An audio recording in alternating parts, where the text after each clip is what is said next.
Welcome back to another episode of Wrist Check Podcast. The dynamic duo is back together again with a very special guest on the couch today. I'm very excited. This is someone whom I've known for several years. We actually met before watches, and it's funny how life takes a turn.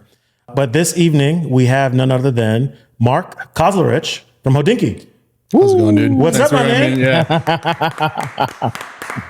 Glad to finally have you in here. This has been some time in the making. Yeah, it's been a little bit. I was just saying to somebody a couple of years ago, I was like, yeah, if you ever, I think, you were just getting started. I was like, oh, if you ever want to have me on, I can talk about some nerdy stuff. Yeah. I don't know. and then a couple weeks ago, we were talking, you're like, so why haven't you come on? I was like, I've been waiting on you. You give me a call, man. Well, everything in due time. I think now's the right time to actually have you. Like with everything that's transpired in your career and with where things are at for us and having the new studio, it feels right. So this is the right time. And I'm glad you finally made it out here and we made this happen. Yeah, I appreciate it. Before we continue, obviously, we introduce ourselves. My name is Perri. And I'm Rashawn. And this is the Wrist Check Podcast. We have to have our honorary wrist check, excuse me. Mm-hmm. Such is tradition. Mark, I don't know if you know this. We start with the man who, quote unquote, never repeats a watch. That was quotes. They're quotes now because he's repeated quite a few times. But this gentleman happens to own north of 50 watches. Yeah, way too many. It's a lot of timepieces. And I see not necessarily a brand new watch on your wrist, but yes. This is a newly acquired timepiece that's been getting a lot of wrist time. Yes. You wore this a lot in Geneva. What's on the wrist? So I'm wearing a very special timepiece, as they all are. I'm wearing my JLC Vantage Reverso. It's funny, when I got the watch, Mark was one of the first people that I shared that I got it. We were at another watch event and we were having a good time. And I was like, yo, man, you got to check this out. And since I got it, it's been the watch that has just not left my wrist. I wore it a lot in Geneva. We, passed by each other in Geneva from time to time. Make it sound like you're there regularly. Yeah. From time to time, we just have to pass by each other in Geneva. Some of us are. I mean, which is a blessing, it's a big flex. The luxuries that have been afforded, to enjoy this hobby and to travel the world, especially someone like yourself, Mark, and where you've been in your career, is great to kind of to speak in this manner, I have to say. But every time I look down at this watch, it really makes me think of like all the good times that I've had since acquiring it. How I got it, right? Yeah. Into, people celebrating it, people saying that they've never seen it before, to it getting a lot of press in Geneva. I feel like this is one of those like accomplished Have we pieces. shared on how you got this? I haven't shared. So let me just kind of put this up for you because this is kind of hilarious. So he meets this random dude. Yes. That's like literally just hawking this watch. Mm-hmm. And he's like, how much do you want for it? And what did he want? It was like a couple $100. Couple $100. And so he calls me and he's like, what a sucker. And I was just like, dude, I don't know. Well, the crazy thing was the gentleman, he wanted to part with the watch. Sorry, I called you a sucker. Gentleman. He wanted to part with the watch. And he didn't really know how much it was worth. And he was like, well, I'll take it for whatever I can get. And I was like, when he said the price, I was like, excuse me? I was like, oh, do you mind walking to Chase really quickly? But he gave it to me for a number that I just couldn't believe. And I reached out to everybody that I trusted in the world of watches, and they were like, either A, this thing has got to be compromised, or B, this guy's just fucking nuts. And it turned out he was nuts. Okay, great. so it's not hot. That was my question. No, it's not hot. So he got it. So it was his dad's watch. And his dad actually purchased the Aston Martin Vantage V8 in 2007. Mm-hmm. And so when you purchased the car, you got the watch. And he was like, they're not watch people. He didn't care for it. He was like, well, just get rid of this thing. Yeah, it's just like, get rid of it. It's an interesting watch for Vantage too. I'm not, sometimes you see these collaborations, you're like, I don't quite get where that went with this. The flip side is like when I saw, what was it? The Rolls Royce, the boat tails that they did, and somebody had a concept as a dash clock, and you could remove the head of the watch and put it on the strap. That like they had a special strap holder in this like side of the door, so you could pull that out and like wear your watch. I was like, okay, I can kind of get that Vantage and a reversal. I guess I can kind of see it because it's classics, right? Yes. You know, Yes, Yeah, makes sense.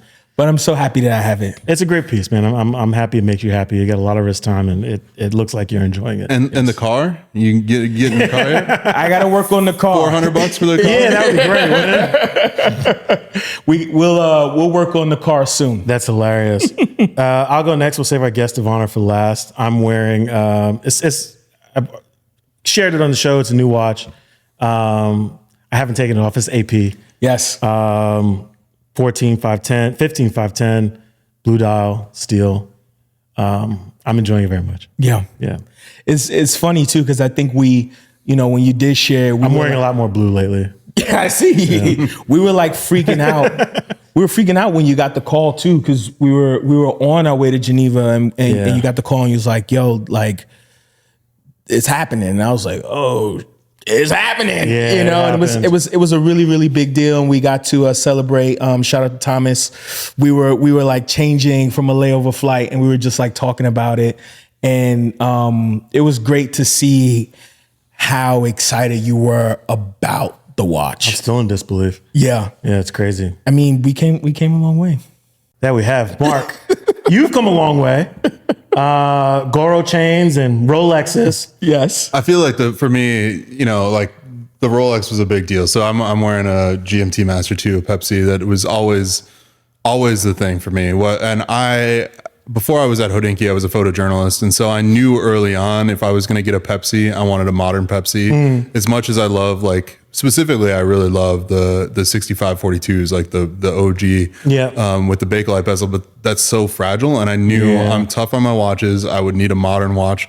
But, going back to where we met before we were even in watches, like I remember the first Pepsi that I ever saw in person was being sold at the Double RL in Soho. Right. And I walked in and I took a picture, and I looked it up on my phone actually last time I saw you, and I don't remember what year it was, but I took a picture holding this thing, and I remember feeling like this is the most valuable thing I will ever hold in my life. And just sort of overcome with that and thinking like, I'm never going to own one. I can't believe there's even one sitting and it was just a 1675, but it's still not a cheap watch. And I just remember being so obsessed with that and the storytelling. And then me as a guy that traveled a little bit for work and always kind of dreamed of traveling more. And now I am traveling more, but like that was the watch for me. So, I mean, for all the watches that you always wear, like for me, I take this thing off at the end of the day and put it down on my bedside table.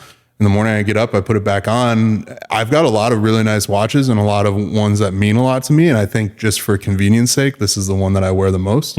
It's also, and I don't think I've ever said this publicly, but this is, I go on trips with brands sometimes, and brands will loan you a watch to wear on this trip, or like just so you can get the experience of what their timepiece is or whatever the story is that they're telling. I still always wear this on the plane. Every single place that I've gone since I've been at Hodinkee, I've had the GMT with me, even if I can't wear it at the event. If I want to like be kind to the hosts and stuff like that, I'll wear their watch. And sometimes the brands aren't, like if you're going to something with Lange, they're not putting you up with the Lange, or Patek is not giving you, a grand comp for a cocktail party or whatever. But this is the watch that I always am wearing no matter what, because I want to know for the rest of my life, no matter where I went. You had it with you. I had it with me. That's awesome. Part of every single story. I love that. Yeah. I remember talking to you about this watch before you actually got it too. This was always a thing for you. It's been very consistent. You love the Rolex Pepsi. Yeah, I don't know. I think the storytelling, the only watch to me that's like maybe potentially a better travel time watch, RIP, the 5164A, like the steel travel time was, because the slick, like pushing the buttons on the side. And I said to a friend recently, I was like, I know there's got to be one or two ADs out there in the world that are holding one back, haven't sold it. If I can find one and convince somebody, because I'm not going to spend secondary market prices, I would have to do it. And a friend of mine he's a vintage collector, but he told me, he's like, you have terrible taste. I was like, this is my Grail watch. And he's like, well, if you're going to go that far, you might as well do 59.90, get the chronograph on the Nautilus and the travel time. I'm like, that's a whole different thing too. So, you know, that travel time complication is really easy, but I love this for travel. I think it's so slick. And that was always because it's about the story. It's the excitement of the idea of it. Yeah. I think not only that, for me, I also have I'm very fond of this model. Not just the modern, but I also love vintage. I have a vintage Pepsi. And for me, when I think Rolex, that's what I think. I think GMT-Master. Yeah. Right. And I think the Pepsi model, for me, it's the most iconic Rolex in the catalog, even more so iconic than the Daytona. Well, Daytona, there's been so many great Daytonas over the year. And like this year they did eight new dials, or brought back a couple of dials, and the mayor's back and everything. But like, if you close your eyes and you imagine, or you ask 100 people to close their eyes and imagine a Daytona, you're going to get so many, that's true. So many options. But if you close your eyes and ask people to imagine a GMT, or more specifically, if you ask people to close their eyes and imagine a Rolex, I think the majority will land on one thing, and it'll be a Pepsi. 100%. Even if it was a Rolex and only a third of the people think of a GMT, almost all those people are going to think of a Pepsi, and it's going to be the most consistent model out of the entire 100%. 100%. All right, you guys, let's talk about something every watch collector can relate to. When you're on the hunt for the piece, you slid into DMs, combed through the forums, maybe even hit up a friend of a friend, and still nothing. And that's where Bezel comes in. It's not just another marketplace. It's where tech meets tradition. Whether you're after a Rolex sub or independent Grail, Bezel has tens of thousands of authenticated listings waiting for you. And if the watch isn't listed yet, no worries. Just add the model to your wish list, and Bezel hits you with real-time notifications the moment something drops. And for those of you who don't have time to obsess over listings 24/7, Bezel's got a concierge team that can source the watch for you. They've basically take all the stress out of the process, so you can just enjoy the watch on your wrist. Plus, for sellers, guarantee sales in just a few days.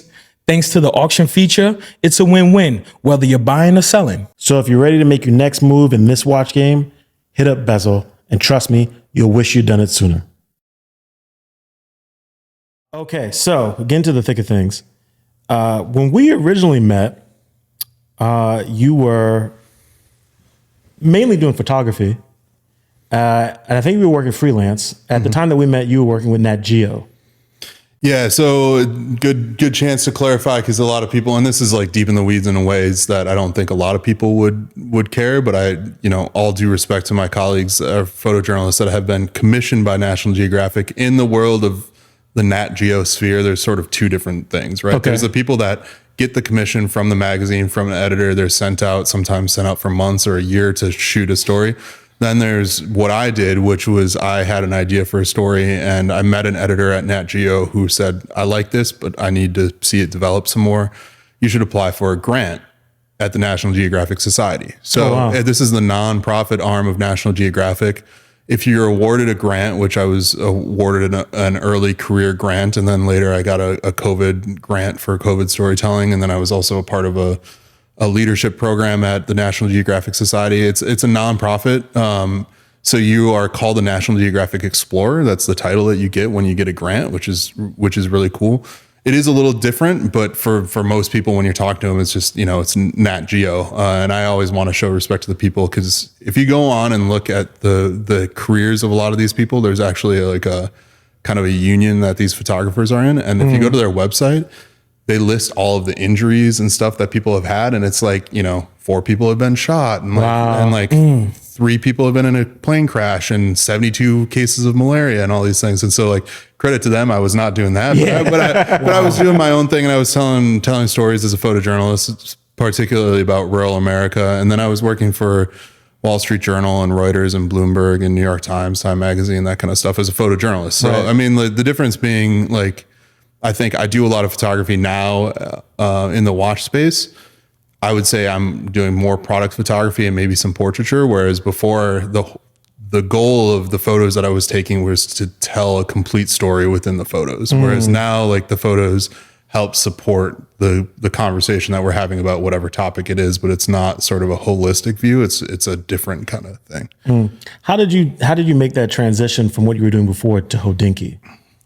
It's an interesting thing because I remember going to the Hodinkee Omega pop-up that they had, and they had a talk. I remember that. Yeah, they had a talk with and I don't remember her name, but an astronaut one night, and I went, and there's a photo out there from the photo report, and it's funny because if you look, I can see myself if I look, and then like behind me or to the side is my buddy James Kong, waitlisted on Instagram. Well, I didn't know him at the time, and there's all these people that now I look through that photo, I'm like, oh, I know all these people. Yeah. But back then I wasn't in the space. I was just a guy that read a lot about watches, and I came up in watches. My first words besides mom or dad were TikTok because I wrote a whole story about this, and it's online. We published it for Father's Day this past year, but my grandfather was a pocket watch collector. And so I fell in love with watches through that. And I have 45 pocket watches, American pocket watches. That's a very serious collection. Wow. Well, yeah, I mean, but the thing is like, they're not, it's not like collecting Patek pocket watches or like Grand Comps or stuff. It's a really cool entry to the watch space. You can handle and see the watches, see the movements and interact with them. But anyway, I went to this pop-up, and eventually I kept going back to the store, and Cole Pennington was there, and I met him, and I told him about my story. Shout out to Cole. Yeah. And now he's at how does he put it? A large nonprofit basically, which I like that. But we just saw him at Watches and Wonders, and I told him my story, and he's like, oh, that's cool. We should write that someday. And we never did, but we stayed in touch, and I kept sending him story ideas, things that were like not product related, but just interesting stories in the watch space. Because I thought, look, I'm not a writer. I'm a photographer. I've never had to write for anybody. I don't shoot products. So there's no pathway for me to go from where I was to be at Hodinkee. It didn't make any sense. Right. So I thought I'd send story ideas to this guy who I liked his writing, and he was there and he could do them. And nothing ever really happened to him. He didn't blow me off or anything, but nothing ever happened. And then one day he's like, that's actually a really interesting story. You should write it. And I said, I'm not a writer. How am I going to write this? He said, you're a journalist. Figure it out. Wow. And that was I also think like it was a very kind realization from him, is like, a photojournalist, oftentimes there's this idea like photojournalists, writers, if you go out with somebody from a publication, they'll often say, my photographer. You're just the guy that pushes the button and makes a pretty photo sometimes. Yeah. But he recognized, like, I went to grad school for journalism, even if I had never written anything. He introduced me to the head of content at the time, and the head of content at the time said, that's a really interesting story. You should write it. And I said, I think I'm supposed to ask how many words. I think that's how this is supposed to go. And he said, just write what it feels like. I turned in 4,000 words about a bluegrass guitarist he was the greatest bluegrass guitarist to ever live, Tony Rice, and he also repaired Accutrons in his spare time. And he actually, later in life, cared more about that than he cared about his guitar playing. I turned in 4,000 words, and I thought, they're never going to call me again. 4,000 words is like a solid magazine story, not an online thing. And the guy came back to me, Nick Marino, he's now at Sotheby's, and he said, I don't have edits on this. I have some copy edit stuff, but I'm not changing the story. Do you want to do more of this? And that's how it started. It was like somebody gave me a shot. I did too much, which I have a tendency to sometimes do too much, but it worked out. And they started giving me freelance opportunities. And I think about a year and a half later, they came around and they said, okay, we have an opening on the team. Would you like to join? And for me, freelancing is hard. Like freelancing, especially as a photojournalist. I mean, you've got so many talented photojournalists worldwide, but especially in New York. So an opportunity to have a salary and benefits and like some level all the things that matter. Yeah, security. That was the main thing for me. And so I took that leap, and it's been phenomenal because I didn't see that path. I didn't see how it would happen. We've got a story coming out later this week after we film that's about just my personal emotional experience handling a $20 million 1518 in steel.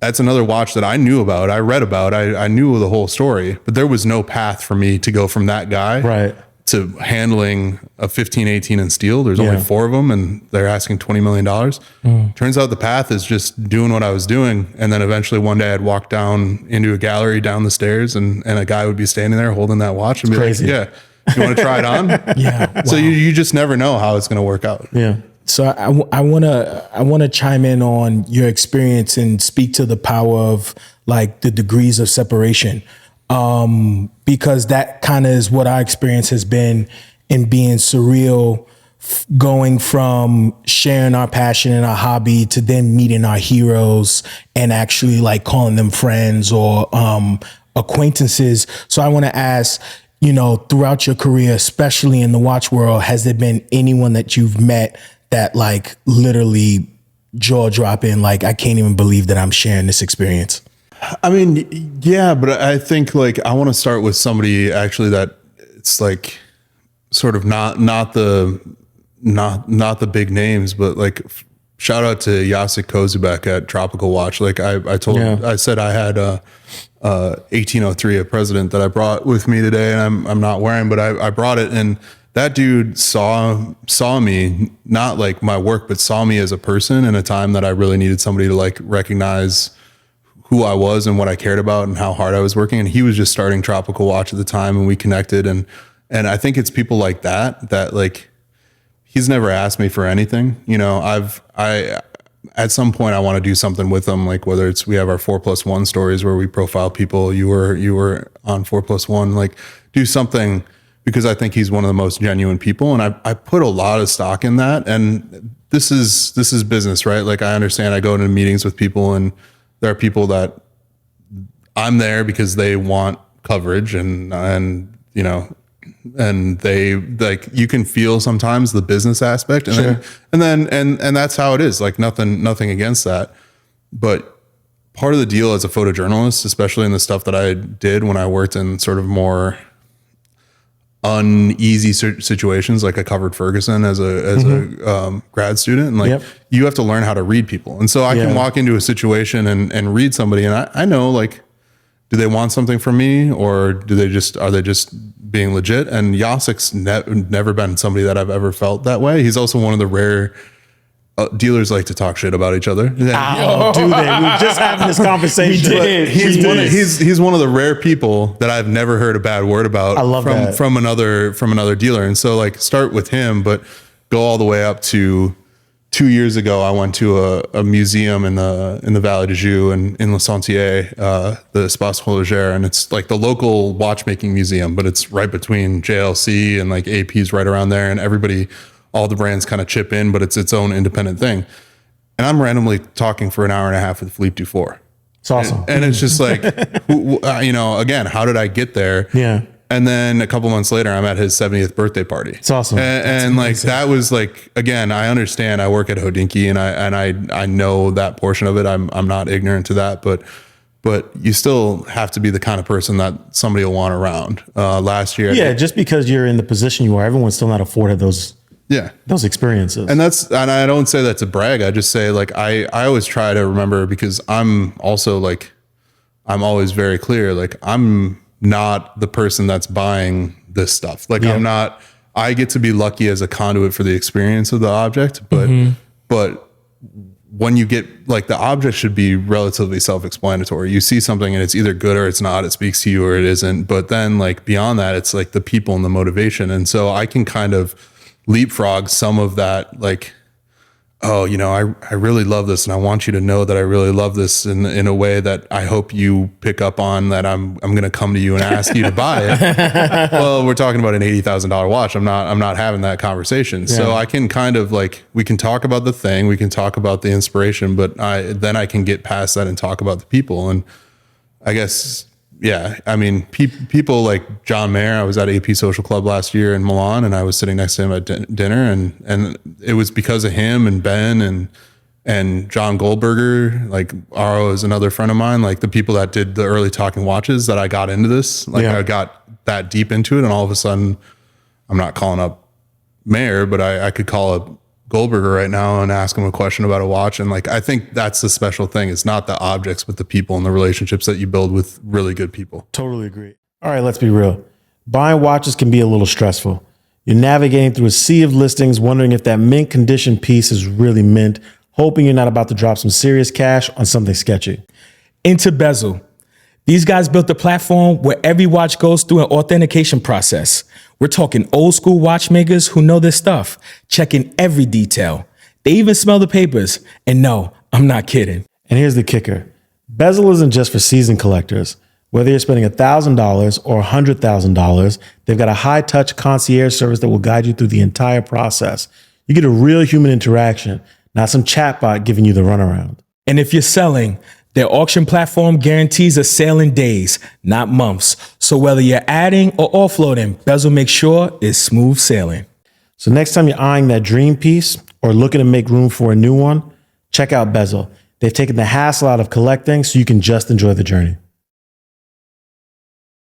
One of the things that I appreciate about your writing, there are tons of publications outside of Hodinkee today. Like Watch Media has exploded and it's still growing, right? And I think that's great, And it's a great I thing. want to hear more voices, And I think though, when it comes to reviewing products and releases, it can be very matter of fact, and that's cool because we want those details too. But I think it seems to me, correct me if I'm wrong, given your background in photojournalism, storytelling, you covered Ferguson, the work that you even did with Nat Geo, I'm curious how those experiences, though they're not the same thing, may have shaped your approach to writing in this sphere. Well, I mean, like at the tail end of the work that I was doing in Nat Geo in South Dakota, which I did this project that started out as it was sort of going to be like a funny thing. So I went to the place that was the farthest place in the continental US from a McDonald's. Okay. and that was my arbitrary definition of the most rural place in the United States. Got it. And I thought it would be this lighthearted thing. And I just show like, a slice of life of like what rural life is like. And then I kept going back because I thought the stories there were so compelling. The people were so compelling. And by the time I was on my last trip of like 3.5 years ago into this place, if I got one photo every 3 days that could maybe make the cut, and add to the story, that was a success. And for me, that meant like so much more of the time was the people and spending time with people and understanding them in a way that I could be clued into what was important. And I think that's the key thing is like understanding what the topic is one thing. Then the flip side is also like knowing what you're trying to say. And I still struggle with this. I had a conversation with our editor-in-chief, James Stacy, and with Ben yesterday. And I said, my goal moving forward is to even hone in even further, not on a beat. I'm not trying to be like the independent guy or the high-end guy or the whatever, but is just continuing to have the space and the time and which they're giving me, but like space and time to find my voice and know what I'm trying to say. Whereas I think that's something that takes time for people and will always be a challenge for the new people coming up in the space is if you make a voice for yourself, you better have something that you're trying to say. You better know what that voice is there for. And I think you guys have done a great job with that, but Thank you. Not everybody gets that right away. And I'm still working on it too. Yeah. Thinking about your time in Hodinkee and to Perry's question, and you finding your place and your voice in this space, when I do think of a Hodinkee at this point, like I think of you. I think about like you're always hitting it with like knock out the park stories. Like we can always look to you to get a really true and unbiased story. How has it been for you kind of stepping up and taking a bigger role in Hodinkee as like a definitive voice outside of like James and Ben? Yeah. I do think that's a great question because Hodinkee's been around for a decade now. It's 16 years now. Yeah, it's almost 2 decades. This is crazy how time flies. 17, yeah. Yeah, and they've always had like a really great crop of talent. But then there are people over time that kind of like, to your point, when you think of Hodinkee during these periods, you think of those people, right? And it does kind of feel like, I think you guys have a really great team of, there's a couple people that feel that way, But you are definitely one of the voices that I think more people are starting to recognize. You can tell from the comments section. Yeah. By the way. Right. I mean, I will say it was in the back of my mind when I started I would see the comments and I'd see people saying the author. And I was like, my name's up there, man. Like, if you want to have a conversation and whether it's a critique or point out stuff that I miss, which I'm never going to know everything. You know, I'm going to miss stuff and sometimes we make mistakes or whatever, but it started to feel like a win when even the people that were critical of me were calling me Mark. Yeah. You know, like at least I was a name, but I will say, like, look, we've always had great people that have come through and some have gone off and done their own things. And I think that's also a mark of success, is like when people grow and realize that it's their time to do something else. You know, that's totally fine. I think I'll give a shout out to, we've got other people on the staff. We just hired a new deputy editor, Tim Jeffries, who doesn't come from watches, but is really eager to learn. I saw that. That was awesome. He's a really, really energetic and curious guy. We have Tan, who is on our commercial side, which my guy. Yeah, he's amazing. Great. Rich Forden, who is, you know, sort of the more vintage oriented guy, but he brings that taste, talking about Laurent Ferrier or other things and like understanding where it all comes from. Malika is doing our magazine. Like I appreciate that you say that it feels like it's, you know, I'm rising or something like that. It's just one part of it is because I can't turn off, and I'm trying to be better about that and find ways that I think, again, supporting other voices, giving other people an opportunity, you know, finding ways. Like I've had 2.5, almost 3 years to make connections. And again, I've put a lot of effort into the connections because I want to know the people. But, you know, now it's like, okay, if you want to write about this brand, like you don't have their connection, like I want to give it to you. I want you to have that shot, because it doesn't always have to be me. But my goal is to, at least, I think the reason that I've cared about having some level of personality or persona or voice is also because I want people to know what they're going to get when they're reading my story. And it's not always going to be, you know, great. Like, I think also we have to understand, like, part of this is a job. We cover a lot of stuff that, like, even if we had the money, maybe we wouldn't put money down on. Sure. But like, there's somebody out there that will. Yeah. Even if people in the comments really want us to hate on something really bad, it's like, yeah, but there's gonna be like a couple people out there. If you want to read the hate, it's out there. It's out there, and there's gonna be a couple people that are gonna want to buy that. Well, so why should I make them feel bad if they shouldn't? And I think that's great about where Hodinkee is today, because it's funny, like when we were coming up in watches, I think everyone kind of romanticizes the really scrappy days of Hodinkee. And I totally get why. It was this like obscure hidden gem in the internet that when you discovered it and you realize, you know, this is something I'm excited about, and there exists like a group of people who are equally excited about this. This is awesome. Today, it's grown and matured, and I think it's sort of like more of a repository, like with like a history of like amazing stories about watches. Whereas, like, you know, we discovered Hodinkee, people today are discovering watches through social media or YouTube, but now Hodinkee serves as like this great like resource, right? Well, where you can read up on everything. And the information, I mean, you have to remember the information back then was not at all as codified as it is now. And we're still learning stuff. Like, you know, you get messages every once in a while, hey, I think I found a new version of this or whatever. But like, you know, that was the Wild West. And a lot of the stuff that Hodinkee was saying then is stuff that, because of Hodinkee or because of other places, now is like easy to find. If you want, 100%. if you want to find that information, it does make it harder. And I can't complain that the job is, you know, a terribly hard job or the hardest job in the world or not without its perks. It does sometimes make it harder to find something unique. And again, that goes back to voice. Like, what can you bring that nobody else is going to bring? I wrote one of these early stories, and I think this is when we started talking. And so I get a chance to plug something super nerdy that not many people probably care about, but like this story that I wrote about this guy who in the late 1800s who moved from Switzerland to the United States and worked with Waltham and made the most complicated watch ever made on American soil to this date. And he's distantly related, like 7th, 8th cousins, 14 times removed or whatever, to the folks at Moser. His last name is Malin. And but I remember this story. And for me, it was just like, I wanted to know the why. I wanted to know the why of like, why did they make this? Because there is no record of it being made for a competition or anything. There was a connection with him and like Edward Audemars and he was considered one of the greatest living watchmakers in the Valley at the time, and he worked with L.E. Piguet to like take these e-Bosches and turn them into complicated finished watches for a lot of different people. And I'm actually going to be doing an exhibition hopefully next year with that museum in Le Sentier about this guy. And I think it'll be super interesting. But like, that was something that I was just personally interested in. I wanted to know why the heck did they make this super complicated watch? I didn't find the answer, but what I found was an interesting story. That stuff is few and far between. Yeah. You really got to be struck with something to like go down that path and have the time. Same could be said for like, I did a 2-part story on the reference 2497 Patek, the first center seconds perpetual calendar that they made.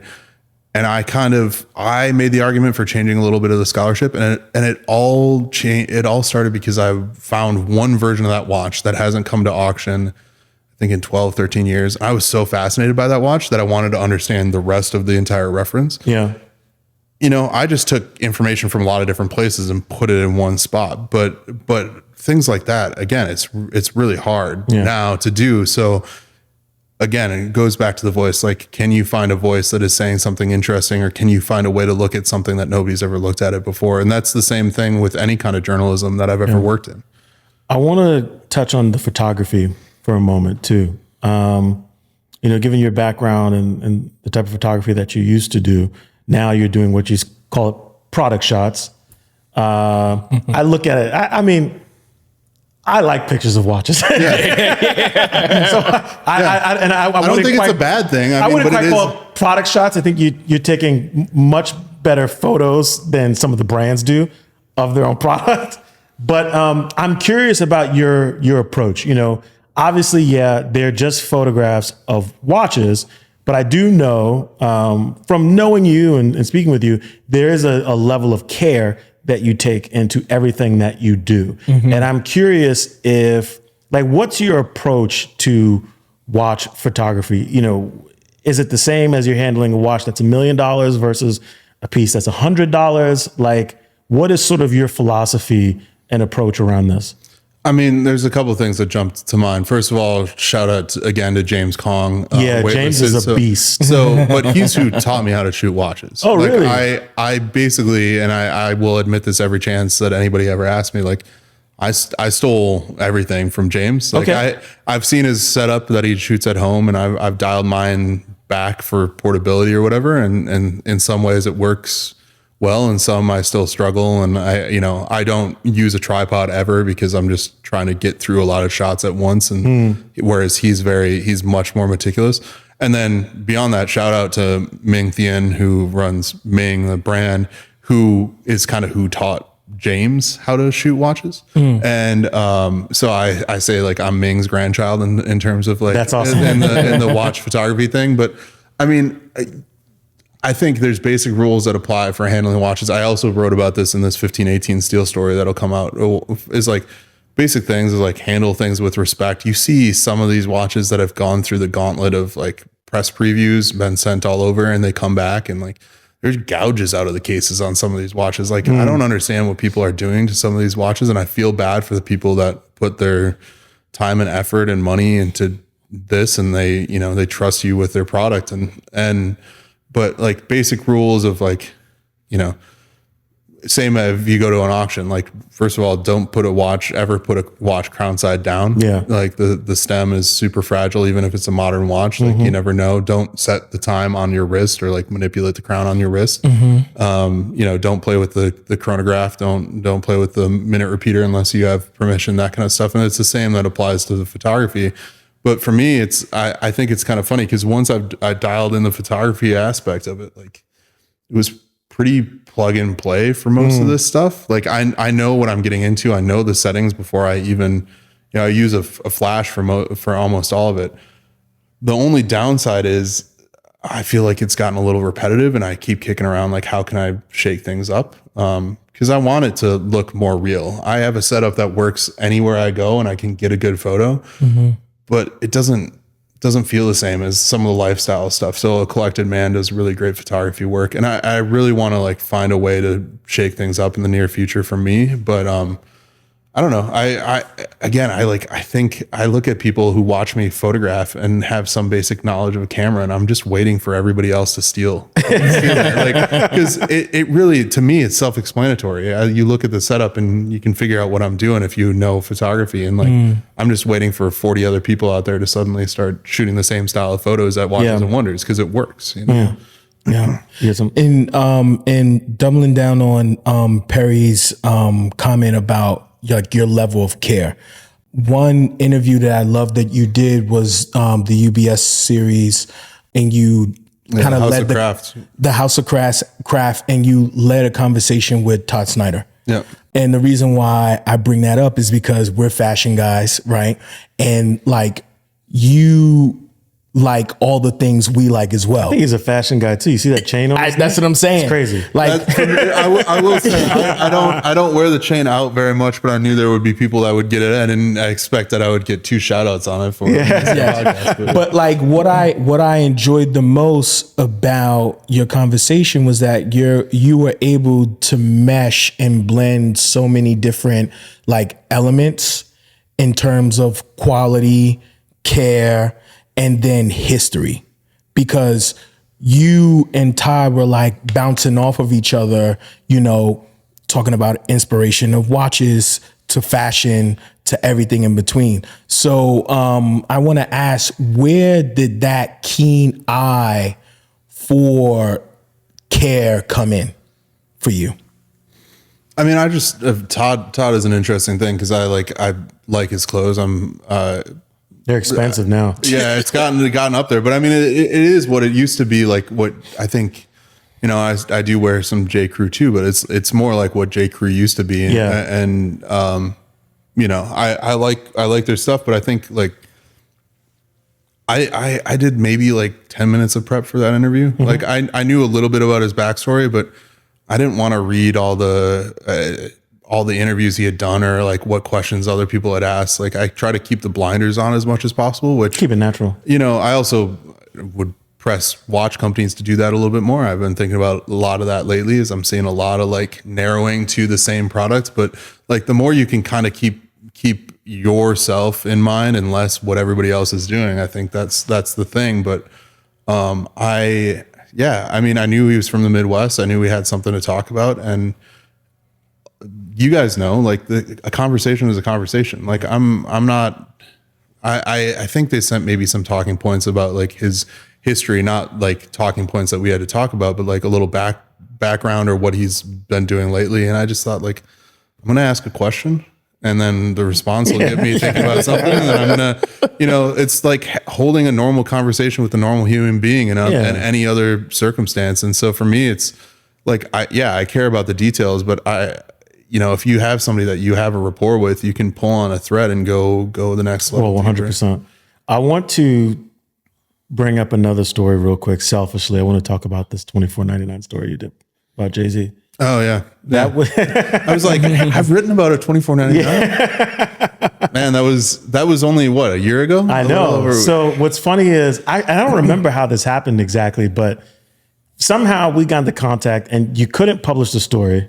I needed the photo. You needed to use the photo. That's the only thing that I needed. And I tried going through other people, and you know, this is the funny thing. And I don't mean this in any way of disrespect, but like, I don't know much about your background or connections you might have, or like ability to make some of that stuff happen, because all I've ever really cared about is like, it goes back to the conversation thing, like our rapport, how do we get along? Like it doesn't need to go any deeper than that, but I don't know how we got in touch. Somebody was like, oh, you know, ask Perry, because I had we needed the photo of Jay wearing the $24.99 on a bracelet, and I did not want to get copyright violated. Sure. And you don't want Jay bad stuff. Yeah. And so I wanted, and I had the interview done, and I had talked to Tony Kauzlarich, and who had, you know, the watch came through him and stuff.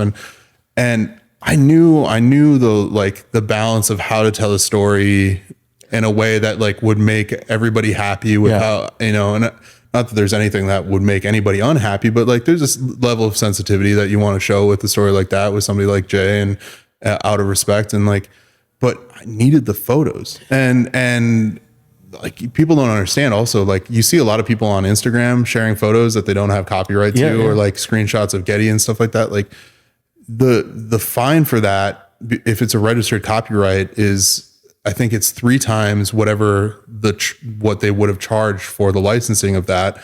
And so for something like that, it could have been licensing for, say I used 3 photos in the story. It could have been, they could have hit us with $10,000, $15,000 of copyright violation easily. And then, and you're also like, you're doing something inappropriate. And so I had this story and I had it ready to go. And other people had clocked this happening, like this story of Jay wearing this unique $24.99.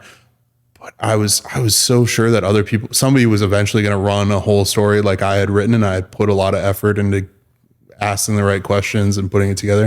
And I just need that photo. And somebody put me in touch, said, "Oh, ask Perri." And I don't remember how it came together, but somehow we got the blessing. And We got the blessing. and we published it. Same day, I think. Yeah, I think we published it. Yeah, same night, because I thought it needed to go out, and I think it was a day and a half before Watches and Wonders. And it was the weirdest thing.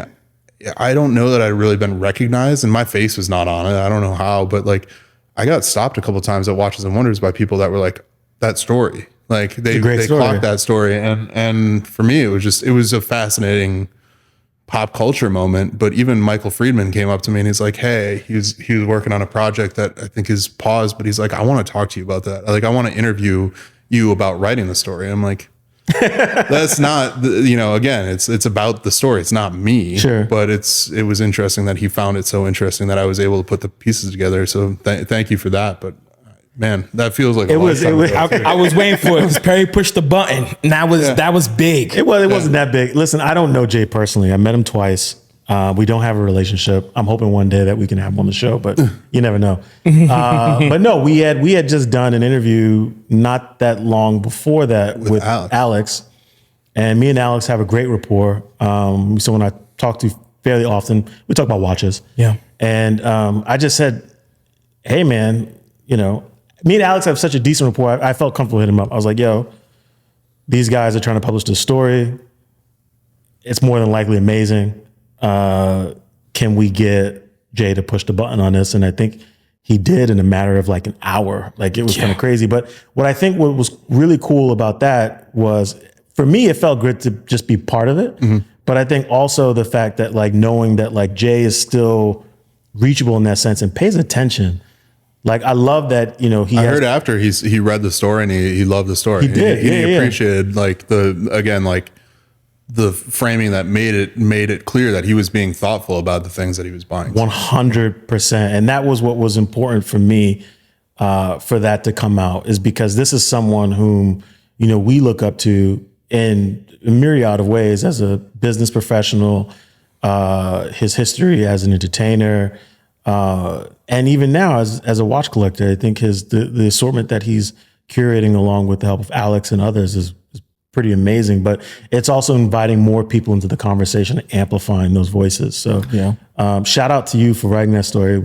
I thought it was dope. Shout out to thank Perri. you for the wrist check pod mention. Yeah. So this leads me to something else that I wanted to kind of like touch on, because we also had been on our show, I think maybe about a year or two ago, and I referred to him as Michael Corleone. That was hilarious, actually. He's like young Michael Corleone, as he's like the young Godfather that's coming in to be the guy that you see in Godfather 3, right? And what I've seen as of late, even with like yourself and even like the Hodinkee crew, you guys are really, really flexing your muscle and letting people know that you guys are still the authoritative voice in watches. Like, that should not be forgotten. Like, we are the guys in Hodinkee that have brought this hobby to the masses and have kind of developed this culture? Like, you guys are the culture. You guys also still work incredibly hard. I mean, we saw you guys running around at Watches and Wonders. It was insane. We had 10 people at Watches and Wonders, and it's always a joke, and like you see like Hodinkee crew rolling deep as the beginning of the day or end of the day or whatever. And, took a little extra effort to get all 10 people in with credentials and stuff. Cause they don't want a massive crowd. But I mean, like, think about Ben in that situation, and Ben is being more and more active, since some changes in the business and stuff. He's back in, and he really has a vision for what he wants us to be doing. But part of that is also like leadership can take on many different forms. And this is something we talked about when I was doing this Nat Geo leadership program, is like, you can lead from the front and you can like try to pull people along, or you can lead from the back and like try to help them be the best version of themselves and kind of push them and let them grow. And I think, Ben doesn't want us all to be specialists. Like, look, if somebody calls up and says to Tantan or Rich or Malika tomorrow, like, I don't care what it is, like, you feel about the brand or what you think, like, we need a story about this new Seiko that's coming out. Well, there's generally not going to be anything objectionable about the Seikos. Like, we're all fans, but like, you've got to be able to write that at the same time that you write anything else. Yeah. But that being said, like, Ben wants us to figure out, again, what is our voice? What do we care about? How can we be the best versions of ourselves? And also like be the best versions of ourselves within the context of what the team needs. And so it is like, Ben has been, the godfather in this space and kind of really changed the way that we thought about watch media, but he's not, it's not the Ben Clymer show. Right. Yes, exactly. At one time it maybe was, because it was only him or 2 people or 3 people, but like that's the nice thing, is I have the benefit of like Ben around at Watches and Wonders and stuff like that, but I don't have the burden of him looming over everything and being like, okay, it's you're the second or the third or whatever. Like, you're your own person, and it's not your person within the orbit of Ben Clymer. You're your own person in the history of Hodinkee, and you can do that, and that's it's in the name. It's not Ben Clymer. It's Hodinkee. So. We got to wrap, but I have one last question to ask you, and I just want to ask you, what are you looking forward to next in your career? Whether it's photography, the world of watches, all the above. Yeah, I don't know. I mean, this goes back to like the conversations about like figuring out the voice and like figuring out what are the stories that need to be told. I wrote something at the very end of last year that was a reflection on my year in watches, and I said it was all about the people, right? Like, yeah. And I want to do more of that, like, human oriented storytelling. That's why I like talking watches and these other things. It's like, it's, the objects are there, but like, if you do it the right way, the objects tell the story of the person and what they care about. And so for me, it's like, can we find more ways to tell those stories, more time, more space to tell the stories about people? Because again, like, the watches should be self-explanatory. Yeah. I've written about some cool watches recently. I've got these guys, Haseman and Monin, who are 2 independent watchmakers that I think are really cool and nice guys that have their first watch. And I have a story about Cevdet Recepi coming out, and like, his watch is amazing. But like, if you know what you're looking at, you can look at that watch and know that it's amazing. Yeah. Right. So, my job is to explain the nuances and the details, but the next step, I think, is to like, why are any of these people doing what they're doing? And so I don't know what that looks like. If you gave me or Hodinkee unlimited money to, $1 billion, and we could build a media empire, we'd be doing the watches in the wild, and we'd have a new talking watches and the end, and at the end of every week or whatever. We work really hard and we cover a lot of ground. And now I think the next step is figuring out, like, where can we start, like you say, flexing a little bit on the things that we're really good at. And I think that stuff is coming. I mean, we've got some really cool stuff in the works. And every week we're having conversations about more cool stuff that we're going to do. So we'll see how it all shakes out, but I'm super excited. That's awesome, my man. Yeah. Mark, I want to say thank you for joining us today. Yes. It's been a lot of fun. Thanks for having me, man. Of course, you're welcome back anytime. I think the next time we have you back, we got to do some watch reviews. Yeah, look, Yeah. I feel I'm not upset that I got through all this without having to talk about watches and wonders and 45 appointments that I did over the course of 6 days. I don't need to there's some good stuff, but we can take a breather. Yeah, from that stuff 100%. in a minute. Yes. No, Yes. it's great to take a break. That's the luxury of Wrist Check Pod. 100%. You guys know where to find us. It's been another episode of Wrist Check Pod. You can find us at superniche.com, wristcheckpod.com. We're YouTube, Spotify, Apple Podcasts, the works, maybe one day. Maybe one day in the Maybe metaverse. one day in the metaverse. And we'll see you next week. Deuces. Peace.